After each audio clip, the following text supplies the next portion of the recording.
এই যে একটা কচু নিয়ে আসছি, এটা গ্রামে যারা থাকে তারা চিনে। এটা শহরে, ঢাকা শহরে তেমন পাওয়া যায় না, যদিও পাওয়া যায় আমার চোখে আসলে পড়ে না। আর এই খাবারটা আমার কাছে অনেক মজা লাগে। এটার নাম ঘাটকোল।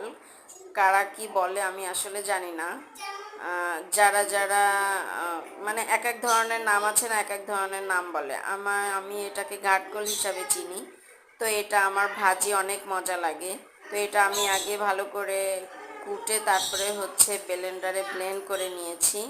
তারপরে এর সাথে দিচ্ছি কাঁচামরিচ, পেঁয়াজ, একটু রসুন কুচি, আদা রসুন বাটা, তারপরে হচ্ছে হলুদের গুঁড়া, একটু জিরার গুঁড়া দিয়ে এটাকে ভালো করে একটু ভেজে নিতে হয়, কষাতে হয়, যেমন আমরা মশলা কষাই না ওইভাবে।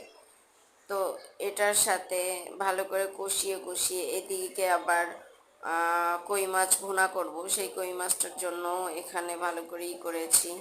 তো আগে কই মাছটা হচ্ছে ভুনা করবো। আর আমি কই মাছ রান্না করলে আসলে ভাজি না, সব কই মাছ ভাজি না। তো এটা আমি কষিয়ে রান্না করব। অনেকে বলে যে কষিয়ে রান্না করলে কি মাছ খাওয়া যায় নাকি। আপনারা ভালো করে মশলাটা আগে কষাবেন, কষানোটা হচ্ছে নিজেদের প্রতি। হ্যাঁ, তো আপনারা ভালো করে মশলা কষিয়ে এইভাবে রান্না করবেন। তাই বলে আবার তেলাপিয়া মাছ, রুই মাছ এইগুলা না, এগুলা ভেজে রান্না করতে। আমি কিছু কিছু মাছ আছে যেগুলো সাগরের মাছ, এগুলো আমি কষায় রান্না করি, আমার কাছে অনেক টেস্ট হয়। মশলা যদি আপনি ভালো করে কষান, মাছের মধ্যে এমনিতেই মশলা ঢুকে যায়। দেখেন আমার কালারটা কত সুন্দর আসছে। আর এটা আমি প্রায় 20 মিনিট ধরে কষিয়ে রান্না করব। এটাতে অনেক মজা আছে আর তেলটাও থেকে যায়। আর এদিকে আমি সব মশলা যেগুলো ভেজেছি ওই ভাজা মশলার মধ্যে আমার এই কচুটা দিয়ে দিয়েছি, ঘাটকোলটা।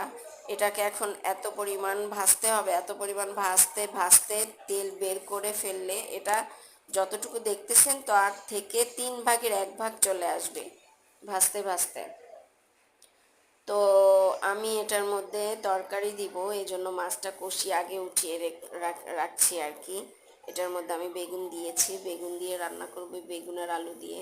দেখেন যেভাবে দেখেছেন সেটার থেকে কত মানে চলে আসছে, কালার চলে আসছে।